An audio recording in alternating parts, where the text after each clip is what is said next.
Welcome to Contragolpe. Welcome to Contragolpe. My name is José Benavides. Bienvenidos a Contragolpe. Mi nombre es José Benavides. Hoy es miércoles, como siempre, transmitiendo a través de kpfk.org. Hoy estoy muy contento porque tengo aquí a unas personas, a unos, digamos, no sé, ellos me van a explicar cómo quieren que los identifiquen en un momento, pero yo diría que son miembros jóvenes que están comunicándole a la comunidad sobre pues diferentes temas, diferentes situaciones que ocurren en nuestra comunidad y son muy interesantes porque tienen un canal de YouTube que se llama Los Primos Chidos. Here on today's episode of Contragolpe, we have Los Primos Chidos. They're I would say, would you guys call yourselves YouTubers, or how would you guys identify yourselves? I guess, yeah, I would call myself a bit of a YouTuber. I didn't want to say influencer. That's why. I don't know if you noticed it. Yeah, I wasn't sure. I wanted to coin the term influencer. I want to encourage people to not follow what I do, and I'm just going to show what works for me, and then people got to do whatever they got to do. Because influencer kind of implies that I'm telling people how to live their life, right? Yeah. I think that's me. Yeah, so that's why I held back. I was like, wait, I don't want to say influencer because that's, influencer. Some people on YouTube gave it a very, very bad name. So, I know who you're probably referring to, too. All those people, yes. Yeah. Comunicadores de la comunidad, or would you say community journalists, would you say, or... Because you guys do journalism. Yeah, I guess every day it kind of evolves, right, Julie? Yeah, I think it just depends on like how it is. I mean, now it's kind of like we're podcasters. Podcast. I like podcasters better. Yeah. That's so much better. Okay, well, that's exactly what we're doing right now. Yeah. So for those of you guys that want to see the show and want to follow us and support, make sure you visit Contragolpe Televisión or Contragolpe TV, and we're going to upload this episode there, and make sure you comment and you like and do all that stuff because it is important. You know, this is a way to kind of find out how many listeners and, follow us, I mean, that's for me. For me, I don't really care. I don't know about you guys, but for me, it's not so much that I have thousands of followers. I don't really push that. But I do want to see people communicating and commenting and, giving us feedback. I mean, for me, my goal is not to get thousands and thousands of subscribers. If it happens on its own, fantastic. But I really want people to like the programming we're producing. Yeah, that's what's kind of funny too. Is I felt like when me and my sister, and then also shout out to we're missing a third Primos Chidos, Brandon. Shout out to him. When we started this, we were all very private people. In fact, I'd say we're still very private. So in the past year, where we've kind of developed more of a following, it's been very shocking for me, and I'm not sure, Julie, if you feel the same way, because I never really saw that I'd be an interesting voice to kind of hear. But now that I'm in this position, I think it's such a beautiful thing that sometimes when I say something, it touches people in a way that they, like you said, comment and like and view our stuff. This is just a shout out to like everybody who is listening or will listen. It means like the world to me. I don't know, Julie, if it means the world to you. I don't know if it goes that deep for you, but for me, I've always wanted to be part of a community. And we talk about this kind of on the show. Growing up, I always felt very outcasted. I always felt like I didn't really know like where I belonged. And so to kind of gain a stronger and stronger community is so like beautiful to me, and I really love it. I don't know, Jude, what does it mean to you? I mean, kind of on the same thing, on something that the three of us really, really related to is how we were kind of like outsiders. And sometimes our opinions, we thought that our opinions were like very different and not a lot of people would agree. But it's great to see like the feedback, how you said, and seeing that there's some people who do agree and kind of like, we're not alone, right, in it. And for me personally, it was more of like just spreading the word of like things that are not talked about or people don't want to talk about sometimes because they're like, oh no, like say the one that everyone always says when they're like, oh, I don't want to get political, but it's like it kind of is what runs us as we're like citizens. Like we have to vote, right? Because then we're busy complaining about like why isn't it getting better, but we're over here just sitting on our asses and like not. I don't know if I can curse. No, and politics is we can't avoid it. I mean, it's in every part of our lives. Yeah. We just can't avoid it. So I hear that comment too. People say, oh yeah, I don't like talking about political things. It's just such a cop-out when I hear that. When I hear people say that, it's like, really? You don't care about this? You don't care about that? Or you don't care about whatever politicians said? Like, so yeah, no, I totally agree with you. And I do share the same sentiment, is that here at Pacifica, most of the programs are, are radio shows, and now that I'm starting to do more YouTube videos, it's really wild because now you're exposing yourself to the world. Yes, literally are, and those of you that are listening that don't know, I mean, I'm sure everybody knows, but there's analytics, and we know where people are listening from. It tells us how long you're listening to our videos and where, and there's all this data that we get, and if they're women and what age they are. It just blows my mind. At least for my show, that'll have people listening to me in other countries that I'm like, why? Like, how? Why are they listening to me? Right? And it's because, I've always been behind the scenes, and now with a YouTube video and these videos these podcasts that we're producing, it's just, and it exposes yourself to a lot of things too, like mean comments. That's what I was going to bring up. And racist comments. And it'll be over the silliest thing, and I don't know about you guys, but they'll still destroy me. Like, I'm just getting used to it now. And it's also like when you put out a video. I mean, we've seen it. Like people try to twist our words of like what we're saying. Like they try to give a whole different perspective, which is like that's not what we're saying. We're saying like something totally. It's what's on there. It's exactly what we're saying. There's no like deeper line into it because there's I was listening to a couple of your shows with my cousins, and one of their perspectives, what he understood of what you guys were talking about, specifically the show where you guys were talking about Mexican nationalism. I don't know if you recall which show that was. You guys were talking about nationalism. They had no clue, like what they couldn't really grasp what you guys were talking about. And that's because he mostly, grew up in Mexico. And I had to explain to them what he meant. And he totally disagreed. He's like, wait, but that's crazy. That's not true. But it's so different depending on who's listening to your program.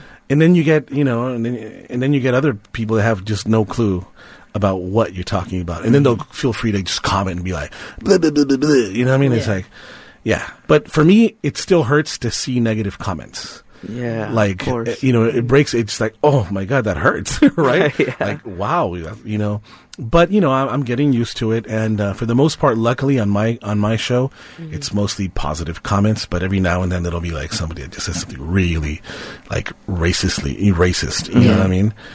Or just something totally wacky, I think it's like the barrier between like person and screen. People have gotten so comfortable with being very disrespectful.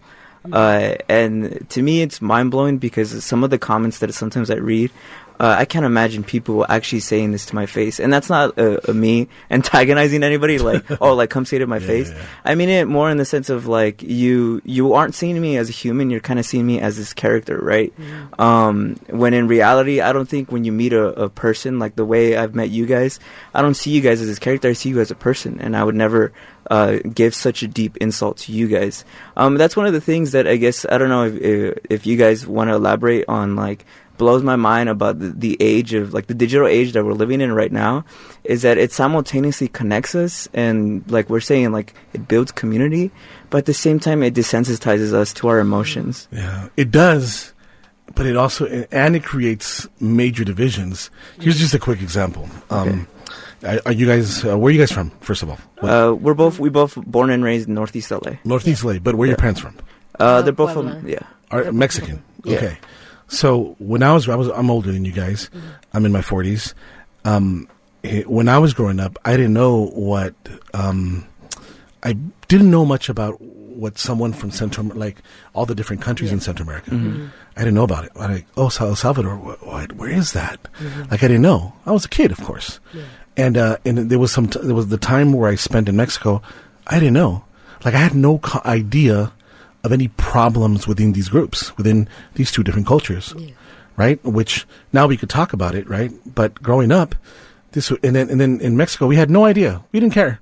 Well, this was like alien to us. Any problems with other cultures or countries or our brother countries, like, had no clue, right?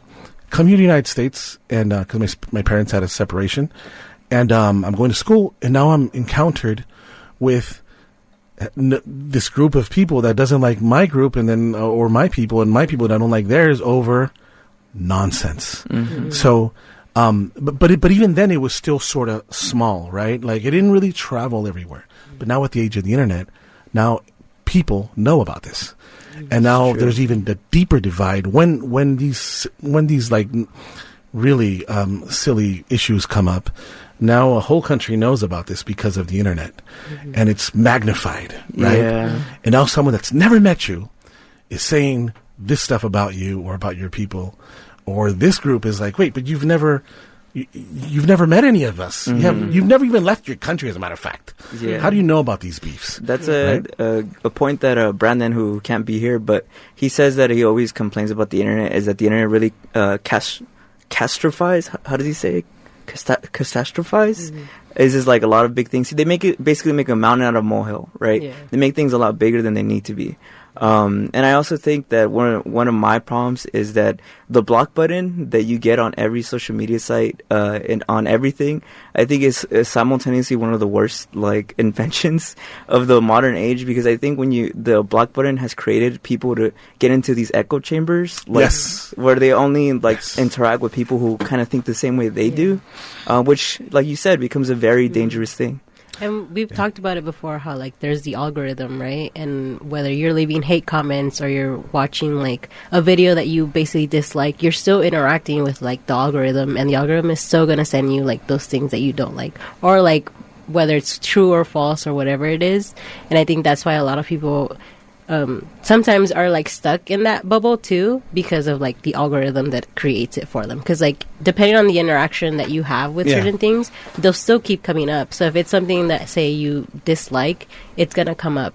So it's kind of like those things of still being stuck in like those bubbles and like not having like an open mind on like other things. Yeah, that's so interesting. I don't ever block people. I don't like to block people. I'll delete a racist comment or just a very bad comment, but I don't like to block people. I want to know what they're saying. Like, I want to, even if it's negative, I want to know. And always just, it's very interesting that sometimes people just want to block it out.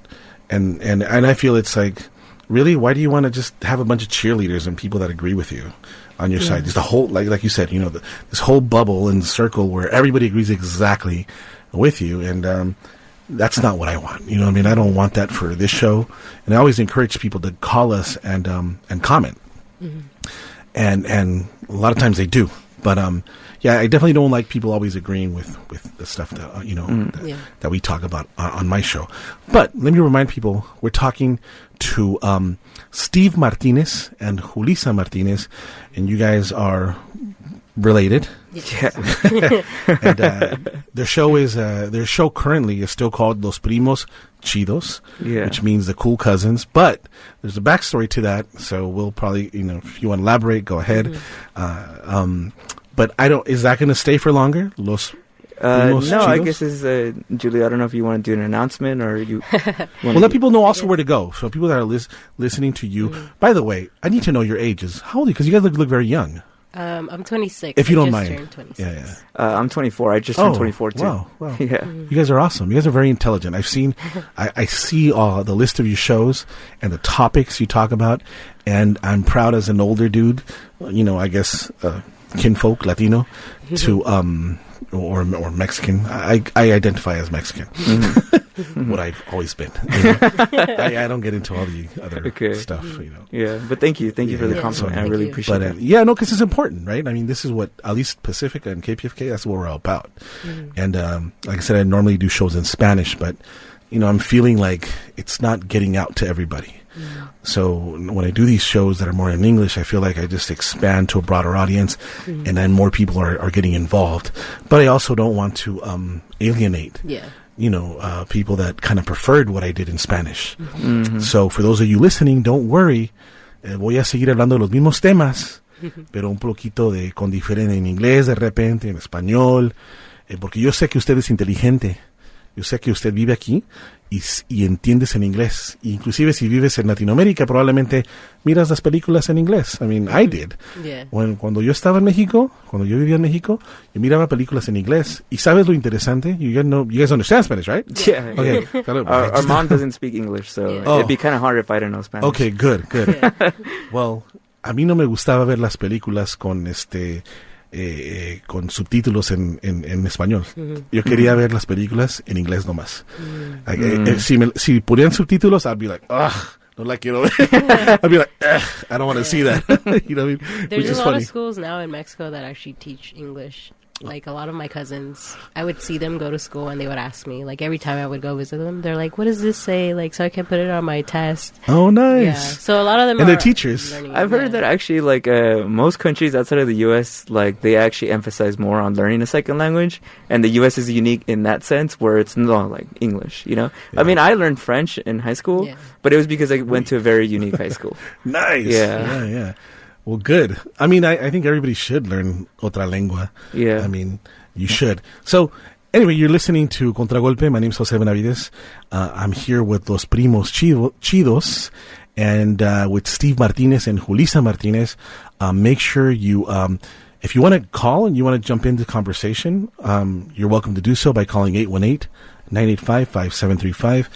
818-985-5735. But right now we're going to go to a break, but we'll be right back.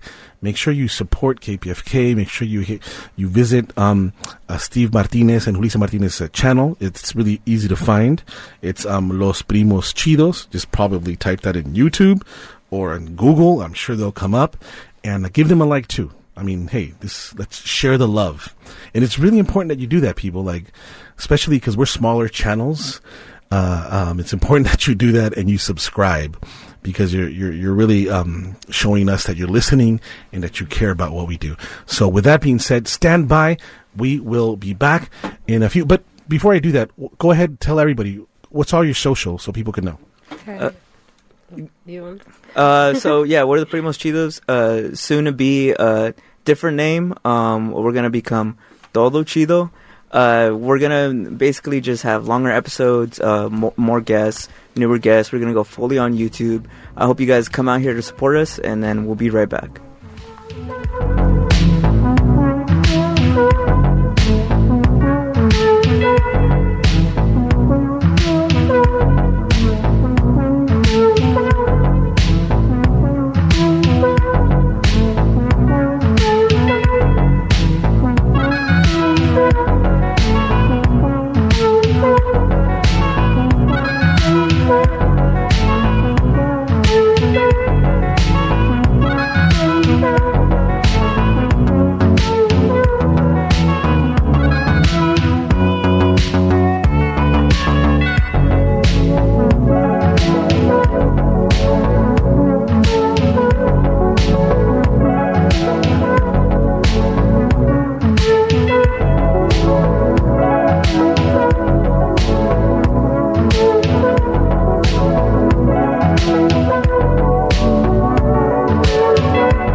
You're back. You're listening to Contragolpe here on KPFK.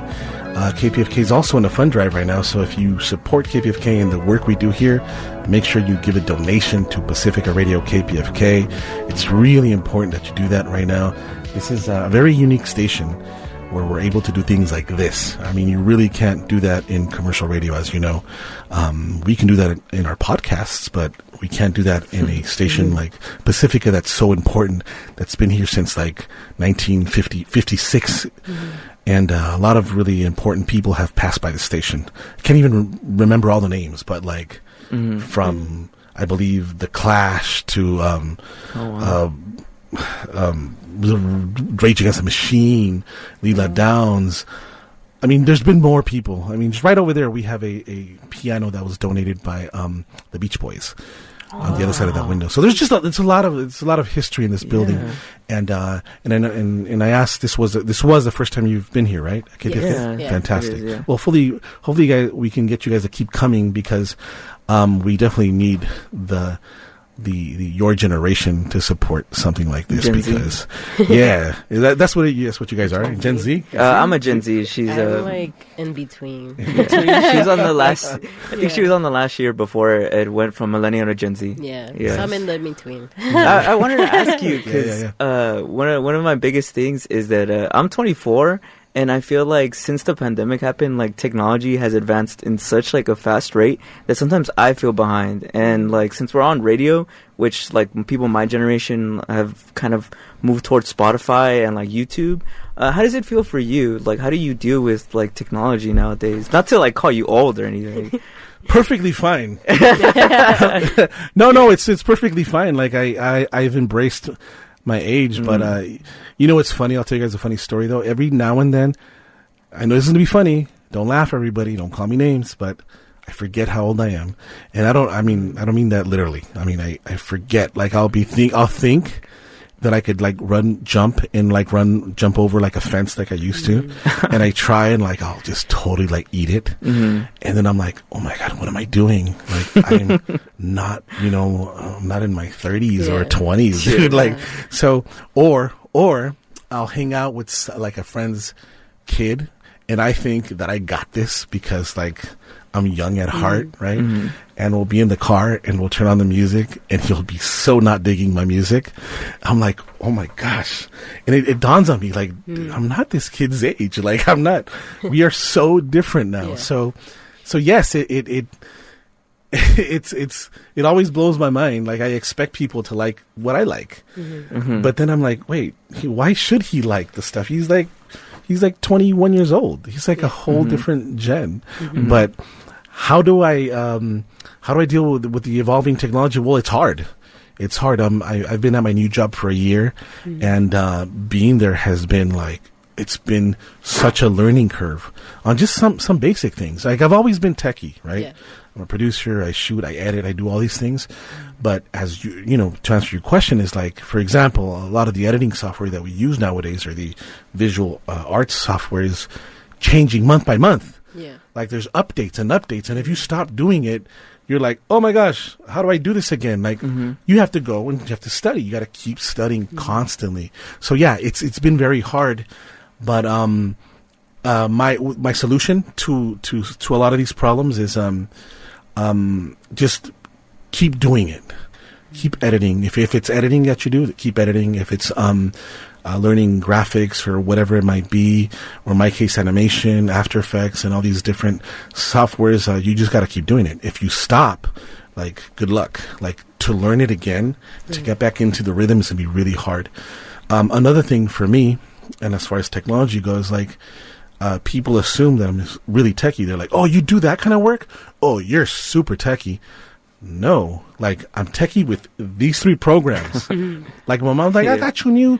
Pensé que sabías hacer esto on Microsoft Word. I'm like, Mom, I don't touch Microsoft Word. Like Word, like what? Yeah. But can't you do a drawing on this? Like, no, I could do drawings here. I could do artwork and all this work here with these softwares, but I can't do it on those, right? Or like it's a different thing. Yeah. But yeah, it's been tough, man. Well, which is interesting. If you're struggling with it, wow, that's interesting. Well, yeah. I mean, it's. I guess I struggle with it more in like on a generational thing, in the sense of like, yeah, I'm Gen Z, which I guess right now is the generation that's in its prime, the one that's like on the media everybody's talking about. But I have a little nephew who's 4 years old, and he can like play video games and turn things on. And then I have cousins who are like 12 years old, are editing on their phone, like full blown like editing videos and like making like tribute videos to their favorite like anime. Yeah. And like when I was their age, like I only wish I could do some of that. I mean, there wasn't even programs like that out there. Like to me, like social media, like TikTok and like Twitter, even dating apps, like all that stuff sometimes really overwhelms me. I don't know, Judy, do you feel the same way? Yeah. I mean, for a good while, I was pretty thrown off through the new technology. especially like in school, we used to have like laptops and like iPads. The iPad always confused me on like how to use it. But then I actually started working with like Apple. Yeah. So then I kind of learned a little more about software and like how to work like the technology, and that helped me a lot, like helping my parents like use technology. Yeah. Because like even I was a little lost because like I legit didn't have like any type of like technology until like I went into high school. Yeah. So it was kind of like I was also thrown off by like the new technology. Didn't you say that when you worked at Apple, they have classes for older people? Yeah, they have like classes for you. Awesome. They can give you like sessions. It even says like how to use an iPhone, and it's like how to use it. And especially like people were so thrown off when like the home button was gone, and they were like, how do I use my iPhone? Like I have no idea how to like slide to like things anymore. Do you guys realize how hard that must be for an older person? I mean, as a Mexican guy, Mexican man, my mother just has such a hard time, with technology. Yeah. And it's really hard for me to explain to her some things, right? Like how to do certain things. Yeah. And this is why she's always making mistakes or like clicking on the wrong button or doesn't know how to deactivate something or gets charged. And there's a lot of companies that are taking advantage of older folks that don't know how to like undo subscriptions, or like I barely figured out how to do that the other day on my phone. Like you'll subscribe to something and it'll be like, in 7 days are free, but if you don't, it'll be $39.99. And then you're like, okay, I'm going to get this one, right? Yeah. And then you'll forget. And then the other day I was like, it was about to expire. So I went in and I'm like, I couldn't figure out how to erase an app. Sorry, not get charged, or how to deactivate subscriptions. What is it called? The whatever. Trials? But the reoccurring payments, right? Like the reoccurring charge like a monthly thing. Fee or like the monthly fee. Right? Exactly. So I didn't really know how to find it. I was like, where is it? Like I deleted the app. I wouldn't delete. And I finally figured it out. And then I had to literally go on Google, like how to delete oh man. I hate when I have to do that. I feel so old when I have to Google, like, how do I like delete a tweet, it's crazy because it goes even deeper than that. I don't know if you heard that. I think Congress even wants to ban TikTok because like a lot of new apps that are coming up. Like I don't know if you've been seeing this trend of AI generated art. Like a lot of people take selfies of themselves and then the AI will make them into like different types. Okay, wait, let's talk about that. As a graphic artist, I don't like it. Go ahead with your story. But even that, like the reason why Congress wants to like ban TikTok, it's because when you download TikTok, you agree that they're allowed to take a lot of your information, like where you're shopping, what you're looking for, your birthday, the context on your phone, the text on your phone. And the text on my phone? Yeah, this is true. If you look it up, it's part of their user agreement. Yeah. And that's what Which we never read. Yeah. Be honest, who reads the user agreement? Everybody just skips. Because it's like pages. I mean, I think it's probably that intentionally, I think they do that on purpose, A bunch of jargon. Yeah, but that's what I mean by, like, I hope none of that ever catches up, right? Like, in the future, in 15 years from now, TikTok comes out like, oh, you sold your soul away, so now you got to pay us, like, a monthly fee, right? That's true. Yeah. And especially now, there's, like, a lot of scamming. Like, so I've been getting, like, so many text messages of, like, your thing was intruded, like, click this link. And can you imagine older folks? This is why, this is sad. This is why they, like, they basically empty out older folks' bank accounts because they don't know this stuff. And they'll click and it'll be like, someone has put in your passcode somewhere, and then you'll click on the link, and then next you know they'll wipe out your bank account. Yeah. I've told my mom she also gets like the text messages sometimes, and I'm like, she's like, is this a spam? And I'm like, yeah, just delete it. Like she knows now. Like I've taught her to like how to tell when it's a spam, and I'm like, if you have no idea what it is, then like don't click anything, don't answer anything. I feel like immigrant parents are the biggest. I don't know, if you're listening, by the way, I don't know if you guys agree, but I feel like it's our community that mostly goes through this, like the Spanish-speaking Latino community, right? I think it's sometimes I see the language barrier. The language barrier, and I see other folks from other cultures, then they just kind of, you'll see the older ladies just kind of on their phones, but I feel like our people have a little more harder time. Maybe it's like a cultural but maybe thing.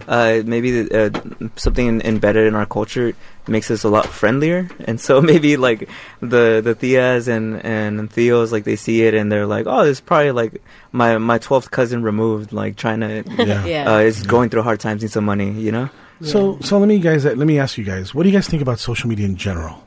In general, like what are you guys like cancel culture and like everything, like all inclusive. Well, yeah, I definitely want to talk about cancel culture, but that's a soul separate category. Okay. But just about social like the media. usage and all that. Using all these apps, and the Instagrams, the Twitters, all of that. What do you guys think? I mean, before I used to use it a lot. Like I used to use Facebook because a lot of my family from Mexico mostly just use Facebook. Can you say that in Spanish? What? How to use Facebook? Es importante. Es importante. Oh, que toda mi familia nomás usaba Facebook. Dicen el Face. Toda tu familia usa el Facebook. En México, ajá. ¿Y tu familia? ¿Y cuántos años tiene tu familia?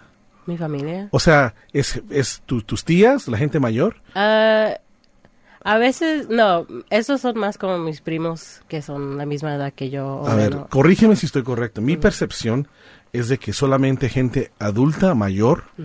está en Facebook. Y son tus tías de México y tu abuelita poniendo fotos de Dios y que Dios bendice, que te bendice hoy, y florecitas y cosas. Bueno, de donde vamos en México, como que está más atrasado. So, casi todo usan Facebook. Like, el Face, ajá. Casi todo es through, like, Messenger, like, todo es así. Porque... ¿Ya no es MySpace? No. Apenas están usando el Instagram. Pero casi... O el WhatsApp. ¿Sabes lo que yo pienso? Cuando tu abuelita esté en Instagram, nosotros ya no vamos a estar. O sea, people are not... Once your Latino grandma starts going on Instagram, I think people just start migrating out of that app. Yeah. Like, yo no quiero a mi tía aquí porque me está mandando esas fotitos de que Dios te bendice. You guys get those too, right? What, no? The little, like... there's a Jesus. They'll be like, Jesus. Yeah. Good morning or welcome. And I don't get them as much, but my mom for sure does. We do. I do. Yeah. Jeez. But you were saying But yeah, like, I would mostly just use it to, like, connect with... Mostly Facebook. Facebook was that, and then eventually, like, Instagram happened. I feel like I was pretty behind on, like, the social medias, like, because I wouldn't use, like, Snapchat or Instagram as much. I would legit just use Facebook. And then eventually when they started coming out, I started using them, and I would use them to, like, I guess kind of just showcase what I would be going through, like, in the day. But now I hardly ever use them. It's mostly just, like, if I want to, like, send memes or, like... but what do you think, what do you think on a deeper sense? Like, on almost a philosophical sense? I mean, now I don't use it as much because I don't like being on my phone a lot. For the most part, if I'm on my phone, it's for work or something, like, because someone needs something or, like... Just more communication from people who are farther away from me. Gotcha. But, I mean, now it's kind of like, since we are going to be, like, I guess, podcasters and we kind of have to promote, I am trying to get used to a lot more of the technology, or, like, social media. But eventually I was kind of like, nah, I don't want to, like, use it as much. But now it's more of, like, I'll use it for the show. Yeah. And that's about it. And, like, to communicate and promote. That's the only reason I mostly have been using it. Yeah. But... For the most part, I'm just like, I think just through the pandemic, it just kind of like, I kind of got tired of it, of being on my phone and just like seeing technology a lot. But do you think it's beneficial or harmful to our generation? I feel like now it's been a little more harmful because everyone, like how we said, like everyone's more stuck on their screen now and there isn't that much like social interaction, like physical interaction as much anymore. I think that's what it is for the most part. Or there's like also like a lot of people are building personas now, like how they're videotaping and like a lot of people like want to do TikToks and stuff, and like they become like this person of like. But do you think that's necessarily like a bad thing? I feel like because if people were putting on personas, right? What is exactly harmful about that? Like, what is that? I think it's just like for some people, they tend to just like lose themselves in that world. Okay. Because that's how a lot of people have been doing. Like, what is it, metaverse or whatever it's called? Yeah, metaverse. Or there's the other one where it's just like text messaging. I forget what it's called, but it's just like a lot of people aren't like physically communicating with each other anymore, or like. I think it's just like. Oh, it's making us very antisocial. Yeah. Okay. I think that's just how I kind of see it. Yeah. It really is. You know, and depressed. You know, a lot of younger guys are not going out anymore. they're spending too much time on their phone, as you already know, and they're not meeting actual people. Like there's a lot of single people nowadays. I don't know if you guys noticed that, but I could be wrong, but no, it's true. There's a study encountering single guys, and why don't you meet somebody? Well, where? Like they don't even know where to meet somebody.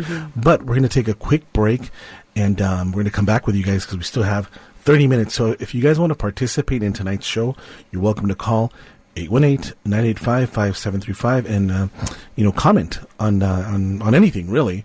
This is the beauty of Contragolpe. Contragolpe is normally a show that gets a narrative and tries to either debunk it or go against whatever the narrative is.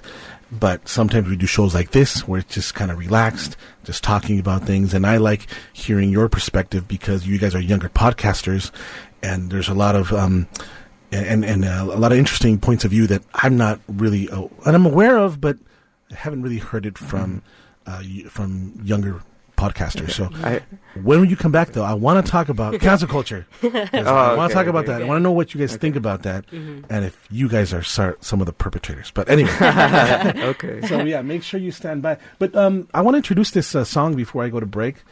This song is recommended to me by my cousin Eric Vargas. Se llama they're from Mexico. Se llaman El Grupo Lobezno. Son de México, de Michoacán. And un saludo desde Los Ángeles. Escuchen esta canción y apóyenlos también. Espero que les guste. Regresamos después de esta breve pausa.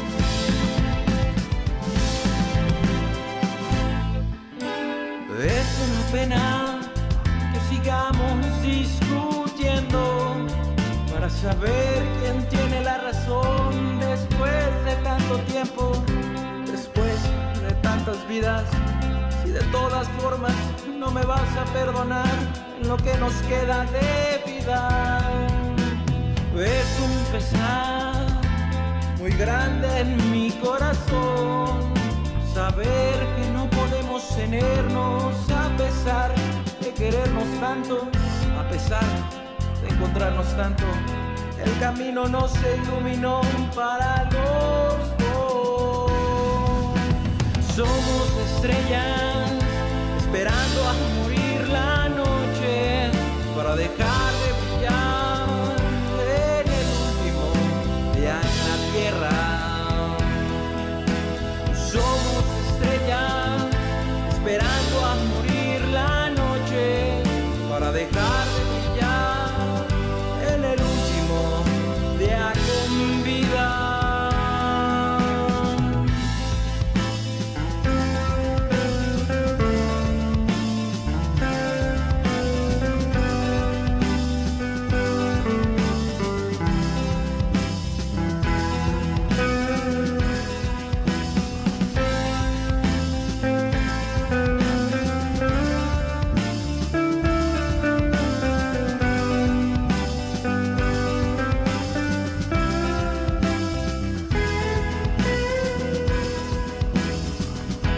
Somos estrellas esperando a morir la noche para dejar de brillar en el último día en la tierra. Somos estrellas esperando a morir la noche para dejar de brillar en el último día con vida.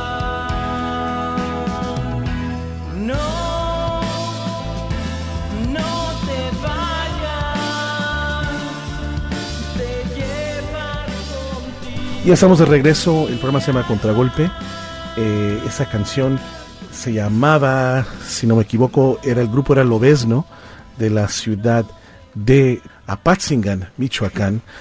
Un saludo a ellos. Disculpen, aquí el primo me borró la información. Put you on the spot, primo. So, let me ask you guys, since you guys are also podcasters, and you guys talk a lot about different things, and also because of your age, what do you guys think about like cancel culture? And do you guys consider yourselves like woke. Are you guys part of this woke culture that's going on? Do you want to go first or me? I don't think cancel culture is a thing. I don't think it exists.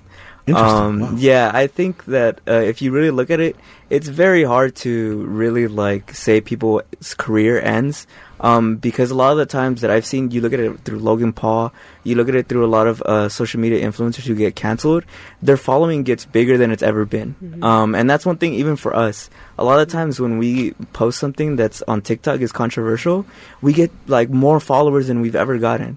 And as far as like being part of the woke like movement, I guess I'm not necessarily part of it because I don't really understand it. I don't understand what it really means to be woke. I see it like I see it as like there's this like invisible enemy that everybody has, because I think I've rarely ever met anybody who does like cancel culture. I think every person I talk to is like, I don't like it. I love cancel culture, everybody. Yeah, it's like this like nobody phantom enemy, you know? Like so to me it doesn't really exist. To me I think it's just one of those things, like we said, that's like made the mountain out of a molehill. I think for the most part most people like don't really like that idea of you can basically lose your career and your livelihood from saying some words, right? Yeah, and I feel like with cancel culture it's kind of the same.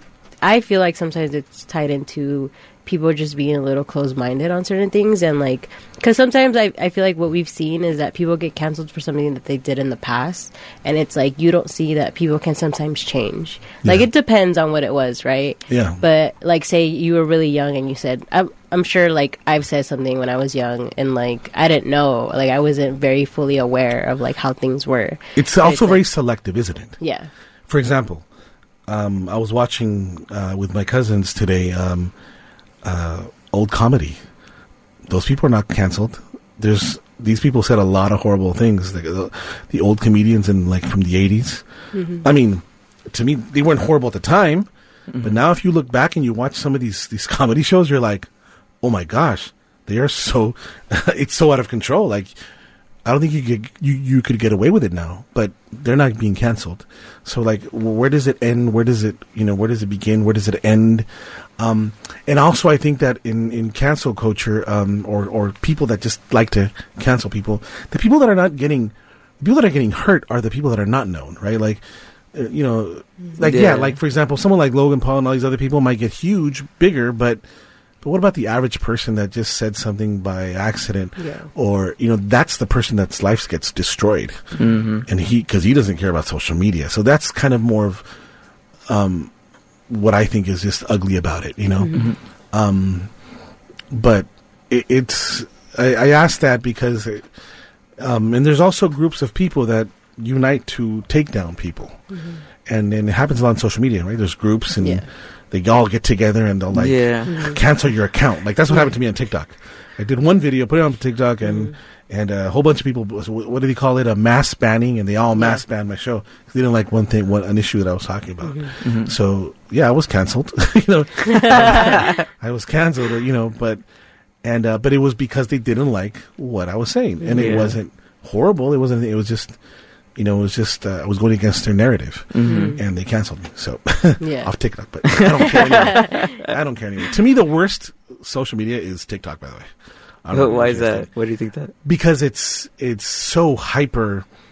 I mean, and I know it has to do with the algorithms, but you can't help it. Like you go in there, and there's a video that triggers you right off the bat. It just triggers you, and then if you say something, they'll just the people that follow that belief or whatever, they'll all come to your comment and attack you, and boom, you're banned. Or you'll get one strike or whatever. Not a strike, but you'll get a warning. Don't say these kind of things. But I didn't say anything. Yeah. But it doesn't even matter. It doesn't even matter if what you said was bad. All that needs to happen is just a whole bunch of people need to go on and just start complaining about your comment. And that's enough for them to be like, oh, that bothered a whole bunch of people, so strike. Well, it's funny. I don't know. I just feel like I just feel like TikTok is probably one of the worst. Like it doesn't really happen to me on when I used to care more about Facebook or YouTube, but TikTok is like just hyper like just so much vileness is going on TikTok. Yeah. No, yeah, on TikTok, there's definitely like these invisible lines that you can't cross. Because even it happened for us. We've had a few videos banned that we didn't even necessarily say anything controversial. It's just that we said, I guess, trigger words. Yeah, we said trigger words that got us. I remember. I think we only have one more strike before we get banned on TikTok. So we have to be very careful about what we say. Yeah. But anyways, have you heard of the conspiracy of like why the United States wants to ban it and like why people say it is the most dangerous social No, media? but please. Well, I think so. I have a frame of reference, but please tell me. I like to hear about these conspiracies. Okay. So a conspiracy is that TikTok was intentionally made to be the most addicted social media app, and because its backing is from China, and that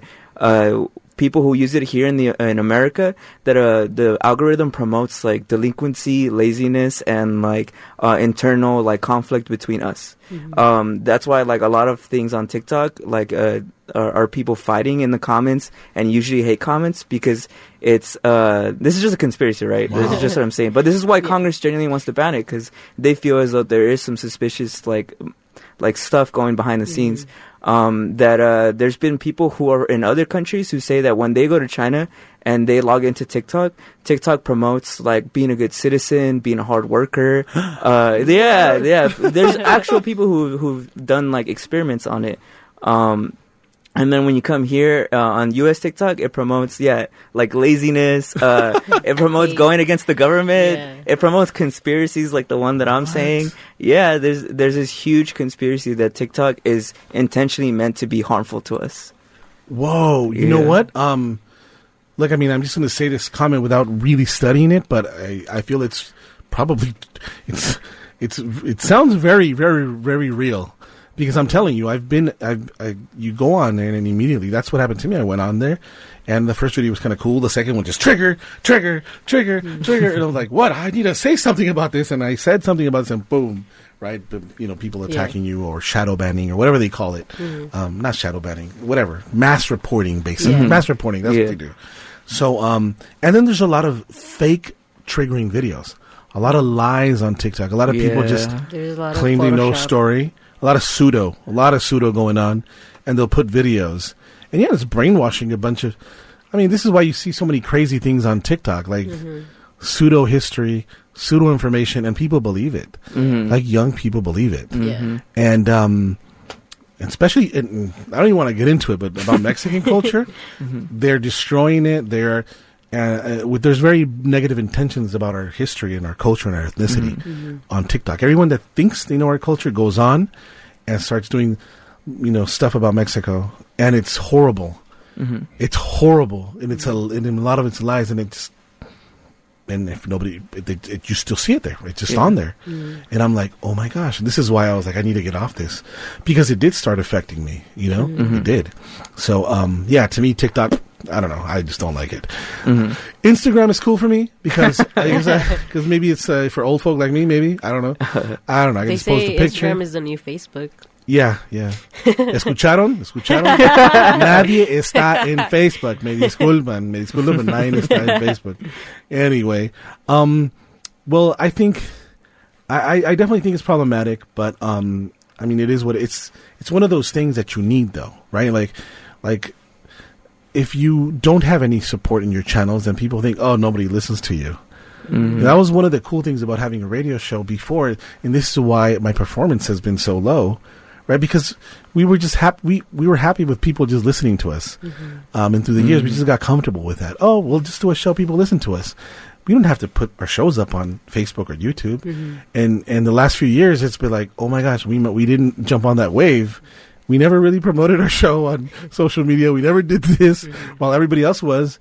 And then we kind of missed that. And now we're like playing catch up, right? Like, oh, duh, let's film it. Oh, duh, let's upload it, And, but at the end of the day, honestly, I kind of really don't care. As long as, I kind of really don't care. Like, cause I'm not, like I said before, I'm not into it for the money or for the likes, but I do want, like you said, I do want a community. I do want to tell really fun stories and interesting stories. I don't want to be pigeonholed like you about one specific issue. Like, oh, Latinos, immigration issues, immigration. I get it. I care about that, but I don't want to just speak about immigration. Yeah. Let's speak about the cause. Let's speak about this. Let's speak about people that have done well. You know, let's speak about other things, or just whatever it is that you want to speak about. You know. Yeah, and I feel like for me personally, I think a big passion is I am not like super social. I have tried to become a lot more social, and through that, I love hearing different perspectives and the way people see like life and the world, because I feel like that helps me kind of change my mind, or like have an open mind of like how I want to live, how I want to be. Like if you talk to like older people, you know, like they'll give you like the wisdom of like, don't do this or don't do that, or like, this is how I lived it, if you want to live it this way too. And then when you talk to like the younger generation, you learn through them of like what's new, what's going on with the world. Like, and I feel like for me personally, I think that's been the biggest thing that I want to do with like podcasting, is hearing different people's perspectives and how they live, you know, how they see life. Because I feel like every day I'm learning something new about people and just how to interact with people in general. And I think that's how you know how to like speak and like how to like listen. I'm pretty much a really great listener of like, I'll listen to you just talk about anything. And to me, it'll be like the most interesting thing ever, because I'm like, I for sure going to learn something through what you said. Yeah. No, it's, and this is what it's all about, learning, and the freedom also that we get to produce these podcasts without having to worry about, you know, I don't know, you know, to meet a certain amount of listeners, or hit an ad, or you know, or that's the worst, or do a read about something you don't care about. Hey, today, blah, blah, blah, you know what I mean? That is the worst, and I think that's what's happening. It's just wild how if you would have told me about podcasting maybe 6 years ago, I would have laughed at you, and I did, as a matter of fact. I'm like, podcasting, good luck, ha ha ha ha. And now I'm like, oh my gosh, podcasting. It's so huge too, It's with amazing. our generation, or at least with Gen Z. Yeah, with like, us too. Yeah, for older folks too. I guess it's just like, it's so big now. Yeah. Because it's amazing. You know, people do really amazing things in shows, and the way I like to listen to podcasts is when I'm driving. I'll put a podcast on. If I go far, I love it. I'm like getting into especially here in LA. I get into all kinds of, I go into a rabbit hole of podcasting, right? Like conspiracies, all kinds of stuff. You know, whatever I feel like, and this is the cool thing, and this is what I'm trying to do also with the show. Like we're trying to talk about just wild things too, things that we don't, normally talk about. Yeah. And I have. And if you look at if you go to Contragolpe TV, you'll see a bunch of crazy stories that we've covered or talked about. And those are the ones that make me the most happy. What about you? What's the show you've been the most proudest of? Like, what topic? Or what show? Oh, man. There's like so many. We've been doing it for a while. Yeah. Oh, man. Because it ranges from like personal, like topics of me, my sister, and my friend Brandon, talking about like just growing up and like having to really, as young adults, face the pandemic. I think maybe, I don't know if it's the most proud, but it's the one that I always think about, was we started the show basically with no cameras and nothing recording. The show really started with, in the pandemic, there was nothing to do, so I invited my sister and I invited my friend. They didn't know each other at all, and now we've had over 2 years of podcasting together, and they met just because of the pandemic. And sometimes it just trips me out, because I think about how if the pandemic hadn't happened, I probably wouldn't even be here in the station. Wow. I probably would be doing something completely different. So I'm always proud of whenever we reflect on the pandemic, because I think it's something unprecedented that we've never seen in human history. And I hate that, at least nowadays, it's become so easy to forget that happened, that it's still happening, because it has such a huge effect. I mean, the economy's in the shit. Everybody's like socially awkward, like, and a lot of people don't realize, like, well, it's because we were locked in for about a year. Wait, Julie? For me, I think when I get a little more personal on the podcast, or like I kind of give more of my perspective on things, I think my favorite one, though, like my favorite topic that we talked about was like men's mental health, because I feel like it's something that isn't really talked about. And personally for me, and something that my brother made me realize, is that I have a totally different perspective, because I grew around just brothers, and like I kind of have a different attached to like how I speak with women and how I interact with women. And it showed me a lot of like myself and like what it is that I do personally. I think when I get more of like a personal reflection is usually what's like my favorite part about like doing the podcasting, because then I learn a lot more about myself. I'm like so jealous of you guys. Like, I would never be able to do a podcast with my sister. Never. Like, it would be the most. We'd be going into our childhood, and like it just wouldn't be good. Mm-hmm. Like, you know, when it wouldn't. I couldn't have a show with my sister. I mean, we did, and we cried. We were crying on the podcast. Yeah. Yeah, well, it was because, like, we went through a lot the beginning of this year. Yeah. And I think for us, it was just, like, I think sometimes we sometimes do talk about our feelings, but sometimes we don't. But this time we kind of did, and we're just very open and very close. I mean, my mom made us do everything together, so that's why we're so close and like so comfortable with each other. And again, through the pandemic, like I was gone for college. I went to San Francisco, so I was gone for 4 years. So we would still communicate, like we would send memes or something like on Twitter. But other than that, like the pandemic, I legit had just graduated, and then a couple months later we hit the pandemic. Wow. So then we were kind of just stuck with like seeing each other like every day, and just like we kind of caught up. Yeah, we caught up. I caught up on like what he was doing while I was gone. Wow. And he heard my college stories, so it was kind of like that. Yeah, you guys have a really amazing vibe with each other. That is like, well, like first of all, I would never guess you guys are brothers. You know, I would never guess. Because you guys are like friends, like best friends, which is really cool. Mm-hmm. And I think, and I think this is why I liked your podcast and what you guys were doing, because like, wait, they have a really great like connection with each other. Mm-hmm. I'm like, wow. And but I thought it was maybe because they're cousins, right? I mean, we are family. Exactly. Yeah, that's what's funny about Brandon too, is that even though he's not here, he's still kind of like family, because me and Brandon met when we were 5 years old, and now he's 22 and I'm 24. And we still know each other pretty well. So even though my sister and him didn't become friends until 2020, he was always like around. He was always around the house or something. They just, I guess, the guys spend the night at your house for a few weeks, wouldn't leave. Yeah. Wow. I mean, I always saw him, but I never really like would talk to him as much until then. That like I finally met him. That is so cool. Yeah. One of my last questions, since time's gonna run out. If we could really relive the pandemic again, what would you do differently? What would I do differently? Yeah. That's a good question. I would save my money. I for sure feel like I was spending it a lot, because I actually was on unemployment. So I was using like the shit ton of my unemployment every single time I got the chance to like buy myself something. Wow. So I would feel for sure I would try to invest more if like that's what we're talking about. Other than that, I'm like, I was chilling at home because personally, for me, I was very burnt out from college. I was going through my post-grad depression. Mm-hmm. It was very much needed.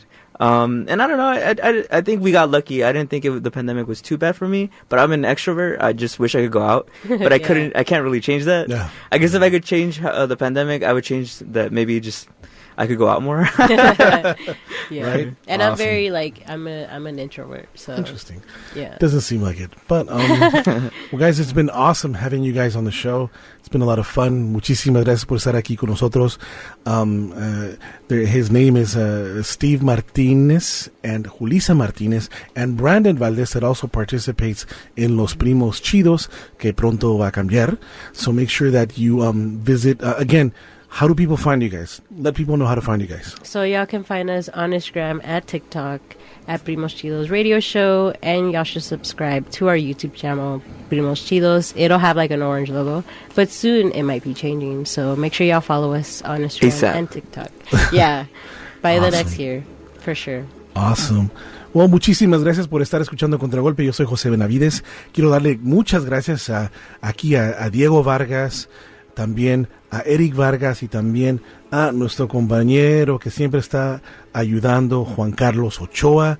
They're the ones that they found you guys. So I really appreciate everything they're doing for this particular show, Contragolpe.